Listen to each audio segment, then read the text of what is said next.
if I ask for help, that somehow means I'm weak. And if I'm weak, then I won't be successful. But it takes great courage to ask people for help in a season of struggle.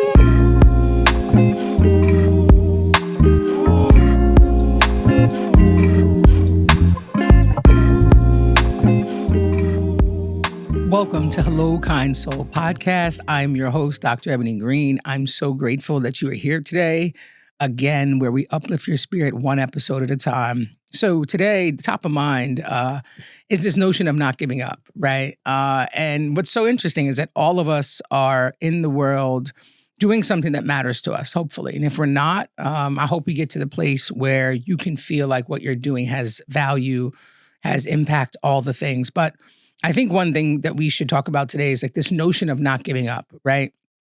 And for me, I think a good story to emphasize that is like just being an entrepreneur, right? Owning your own business. And when you think about going to do something new, you fantasize what it actually looks like. At least that's what I've got to, right? Like I thought about like, oh, I'm just going to go start my own company and it's going to be amazing and it's going to be successful and I'm going to scale it and it's going to grow and that's going to be great. And then the reality comes in, right? It's the difference between theory and practice. And anybody who's seen me talk, that's one of the talks I talk about. You know, in theory, this idea of building a robust business is amazing. And then anybody who's done it will tell you there's 1,000 things you're going to forget about. And you're not going to know, and you're going to stumble, and you're going to fall. And you're going to get to this place where you want to give up. And so for me, it actually happened quite recently in that, you know, I've done a lot of work by myself, building and shaping and shifting and growing this thing called business, right? That I think has the potential to be amazing. But when you're in like the middle passage, the work that's required mentally and physically to do all of the things in the right way so that you can get to this place where you feel comfortable and sustained and at ease doesn't really come as a business owner. Because the moment that you solve for one problem, 12 other problems pop up. It's like whack-a-mole. And so I got to the place where it was like I really was at this place that I really wanted to do this thing. And it required something that I didn't have. And I didn't have it because it's just a season where there's a lot of stuff running on in the background of my life, right? Like all of us. And the only difference is I say it out loud because I think people need to know that even if you're considered a success, nothing in your life stops lifing. That happens while you're being successful, right? It's not an if or, it's a both and, as I always say. And so I got to this place where I was like super frustrated. You know, some meetings that I had scheduled that I was really excited about, was really looking forward to, some got canceled and rescheduled. And I just got to this moment of like exhaustion. I got to this moment where there's like tears flowing down my face and I'm like, I'm just done. Like, I'm done. I'm over it. This is exhausting. I'm not going to get to the place I want to get. I'm not going to do the things that I thought I was going to do. I'm not going to impact the world the way that I want it to impact it, right? And I'm sitting there, like, trying to figure out, like, what do I do? And here's what I'll say. In the same moment that I'm having this, like, moment of kind of a meltdown, it's like an adult tantrum I was having, I get an email from someone, actually, it's a DM, saying, here's a job opportunity that I think you'd be great at. And I remember it like yesterday because it was like a senior vice president of some company. And I was like, ooh, that would be way easier, right? And for many people, they think like, you know, I think you over fantasize what entrepreneurship feels like because the gifts of it is like your own time. You get to do what you want, when you want to do it, how you want to do it. And that freedom is amazing. It's like you're painting on a canvas with your own colors and the way that you want. There's no rules. There's no structure. Depending on what you want to do, then you structure it, right? And so when I saw this job posting, it actually like took anxiety away from me because for a second, it was probably less than a second, it just seemed like an easier option, which may sound nuts to some of you, right? But to go work in a place where there's like a routinized structure and schedule and this very clear pay scale, right? For many of us who have had careers and left those careers, you probably will agree, like it's a lot easier to go do that. You have the expertise, you know how to navigate corporate structures, you know how to navigate school structures. You're not worried about how to get along, how to collaborate, like all those things you know. That's what you've been training for your whole life as you've ascended from position to position. And then after that, like second passed, I was like, no way, right? But it didn't change from what I was feeling, which was like this deep frustration for sometimes being in a place where you can't actually see to the other side. And so you just kind of sit there and you worry and you wonder, like, does this make sense? Right. These are all the thoughts that kind of come out for me was like, does this make sense? Can you do this for real? Do you have the expertise? If you don't, do you have the people in your community that you can lean on? If they're not there, do you have the money and the funds to hire other people, right? There are all these questions that came up for me. Most of the answers were no. But the reason I share them is because what you start to realize is that when you're an entrepreneur, I remember I was watching a podcast with E.T. Thomas or Jeremy Anderson or one of the two. If you're not following them, go follow them. They're amazing. And part of it was about like, when you think about how do you make the first steps forward, they always say like your first 10 contracts are in your phone. All you got to do is ask, right? And in that moment of me being really upset, like what I had to get to was like, yo, you've never reached out to the people in your phone, right? Because there's this idea of asking that I was chatting the other day with someone, like this idea of asking people for help when you're in a season of struggle. If you're a person who's sitting in ego and you feel like asking makes you vulnerable or weak, you're going to delude yourself into believing that you shouldn't ask, which is crazy, especially if you feel like your community is actually your community. If the people you say, those are my folks, those are my peoples, those are my homies, and you can't ask them for help, you need to reevaluate why. And I'm not going to say reevaluate the group of people. I'm going to say reevaluate why, because it could be the people, but it could also be you.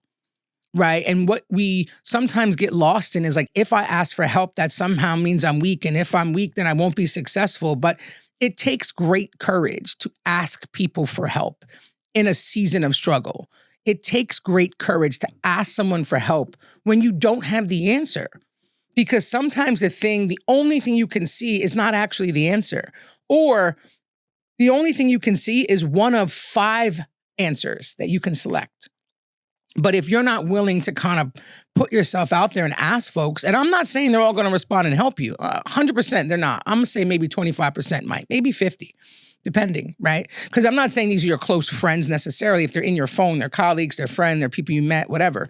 But what I will say was I was going to quit. Like that was 100%. Like for a second, I was like, maybe even like a minute, I was like, is this that moment that I just give up, right?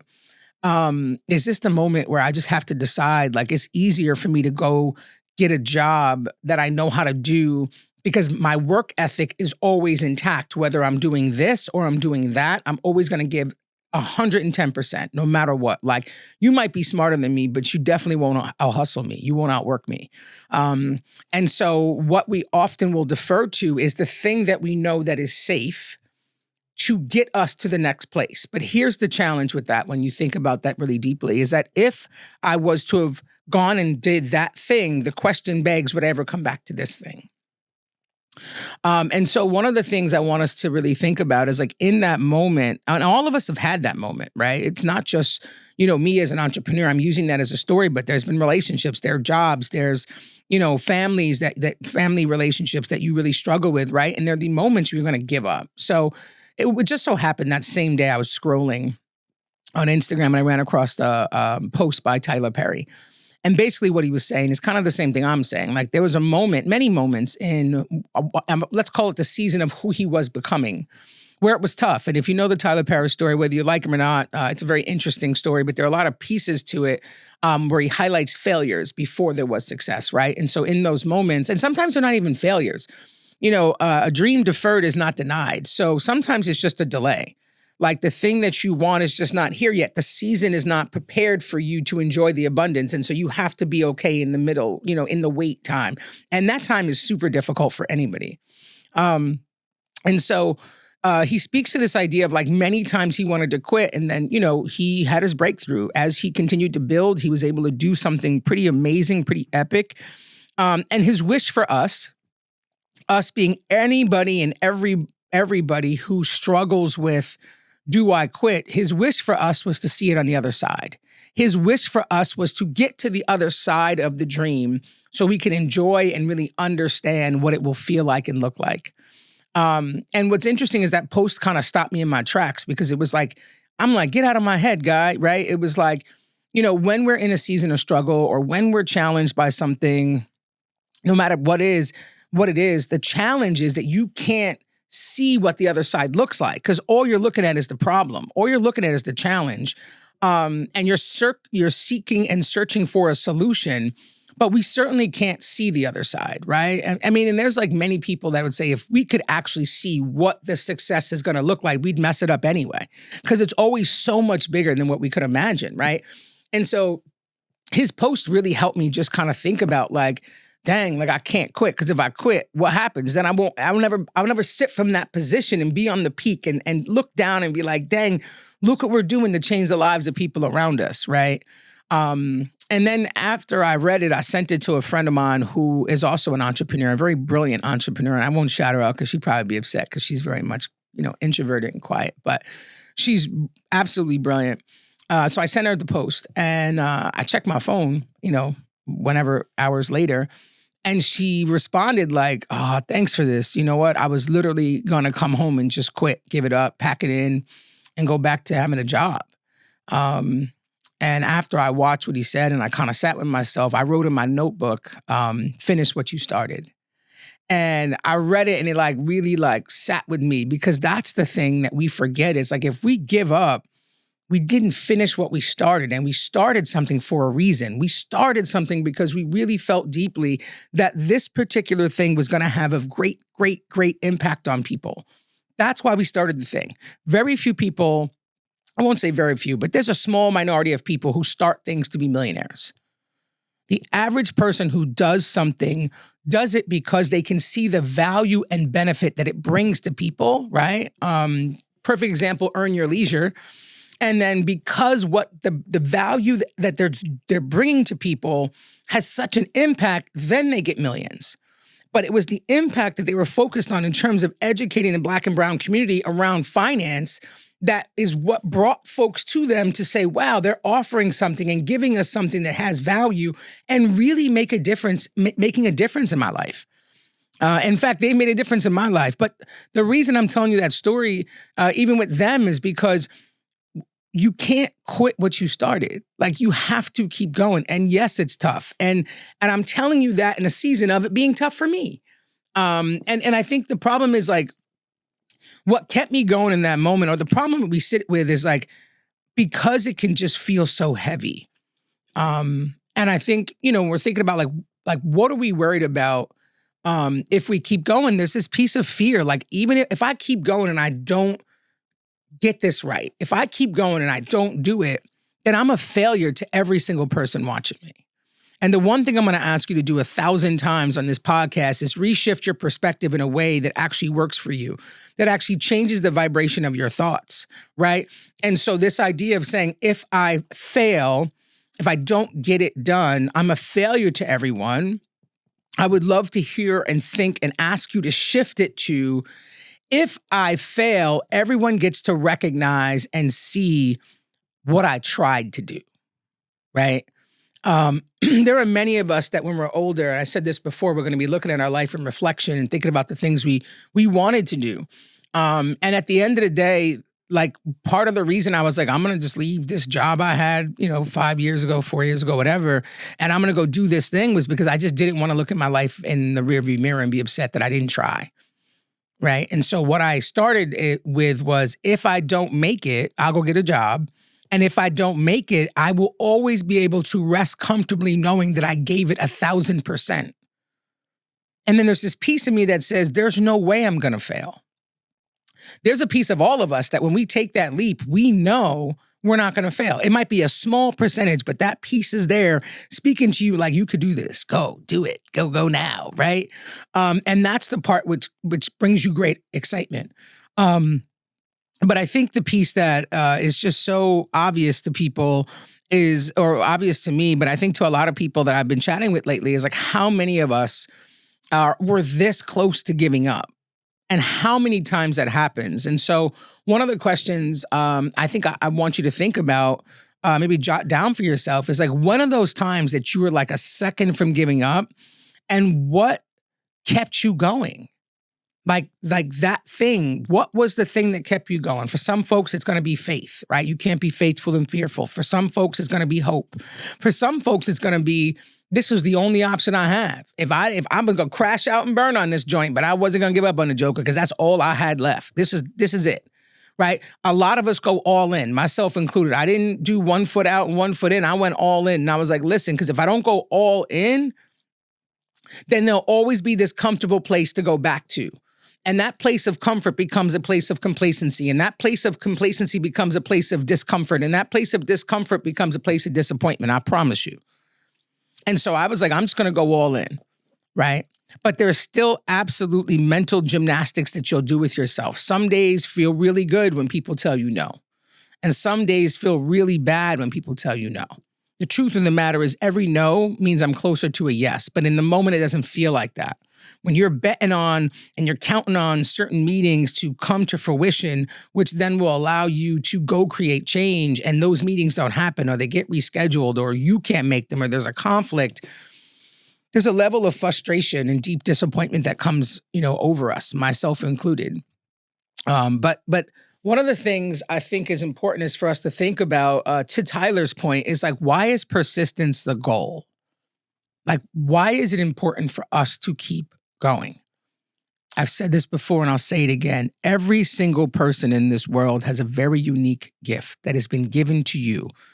And when we think about like what that gift is, no matter what you think of, God, universe, source, spirit, whatever, there's a gift that was given to me by God in the way that I see the world. And that gift has to be something that I cultivate so that I can serve the communities that I'm here to serve, right? Like when we think about this idea of like educators, doctors, lawyers, health service fields, like there's something to be said about servant leadership, right? I have been born to serve my community, and my community are the people that I'm going to focus my energy on. And once you realize that the gift you have is so unique, that if we choose not to use it in that way, it will not be used. You start to understand the weight of who we are and what we're here to create in this world, right? Because if I was to look at that job application, and not to say that if you work a regular job, there's something wrong with it, because there's 100% not something wrong with it. I was talking to someone yesterday, not everyone can go build their own business, be an entrepreneur, do all the things. Like everybody has a particular role to play, and their work is to figure out what that gift is.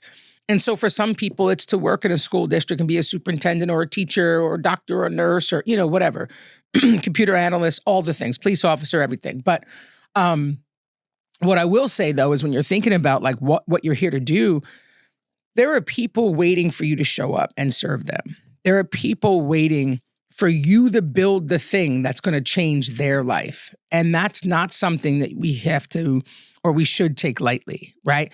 Like when we think about, we'll just stay with Tyler Perry because he's a really good example.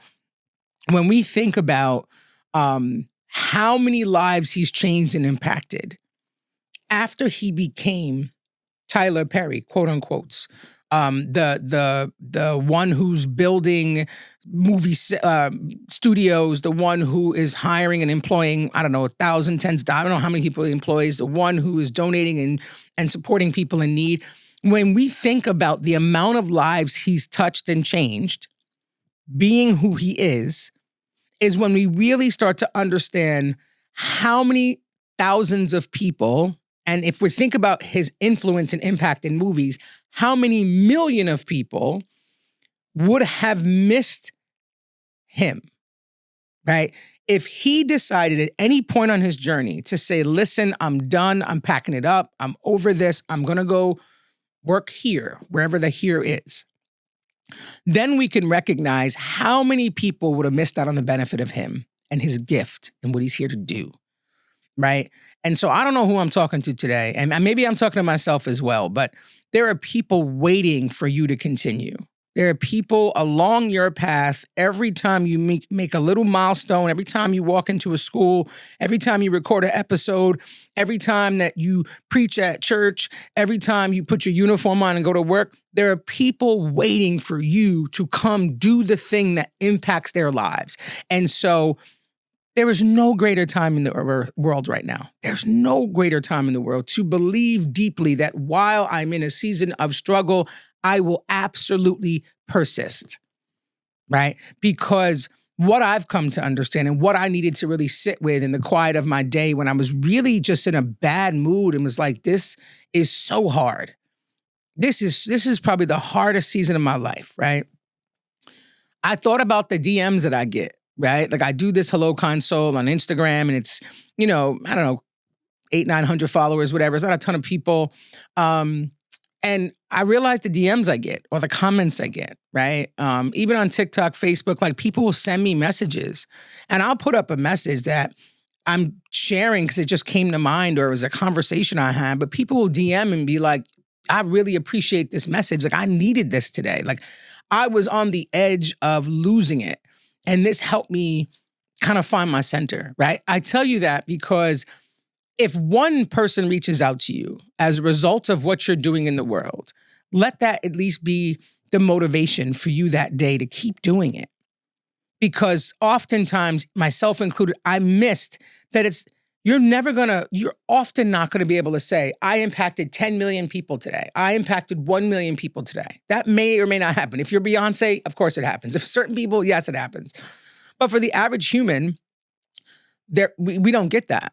But what I will say is that if you impact one person and that person goes and impacts 10 other people, and right, we all know the laws of numbers. And so when you're thinking about the possibility of how many people's lives you can change by the one life you change, let that be the thing that helps you continue to persist. Let that be the thing that you think about when you're willing to give up or you're wanting to give up because you're frustrated and it's exhausting. And make sure you reach out to the people that can give you a word, who can tell you how much they care for you, who can motivate you to keep going for the next day, right?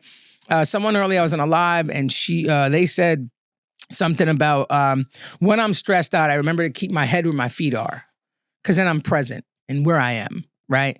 And so when you get to that place and you're frustrated and you're wondering, like, is this going to work out? Just remember, like, first of all, that in order to look at a building that stands 5 feet tall, right, which isn't very tall, just think about how many bricks that it was required to build it, right? Like it didn't just go up as a building. It was built brick by brick by brick by brick. And it was built in that fashion so that it could have a good foundation and stand the test of time. And so if your goal is to really build something that is sustainable, that continues to impact the world in a particular way, hopefully that way is to help folks just be better people, right? In whatever way you want to do that, understand that each of those bricks are a particular milestone or season of our life and of our career and of our journey. And that one day you're going to step back and look at the building and be like, dang, I did that. I did that with all these folks who are behind me, loving on me, clapping for me, celebrating me, reminding me of my ability, reminding me that people were waiting for me, pouring into me, being critical and telling me you can't give up. You have to keep going, right? When you make it, you are going to make it, but you're going to look around you and see all the folks who showed up for you so that you could really change millions and millions of lives. So I don't know, Consults. It's just life has been lifing. It's been heavy, right? But I hope this is a word today that really helps you understand that you too are here to do something amazing. I completely understand how exhausting it is, that I too struggle with some days being like, whew, I'm gonna pack it in. But I understand what's at stake is far greater than my temporary discomfort. And so I let that be something that I sit with in the moments. And as Tyler Perry said in his post that sat with me, I wish for you to see the other side of your stress, of your pain, of your challenge, of your season of struggle, so that you too can sit there and look back and just be grateful that you made it. All right. Have an amazing week, kind soul. Please follow me on Instagram, TikTok, Facebook, YouTube at eGreen Equity. Subscribe. Share this with people who you think need to hear it, because what we know for sure is that the world continues to need as much light that can be shown. Have a great day, kind soul.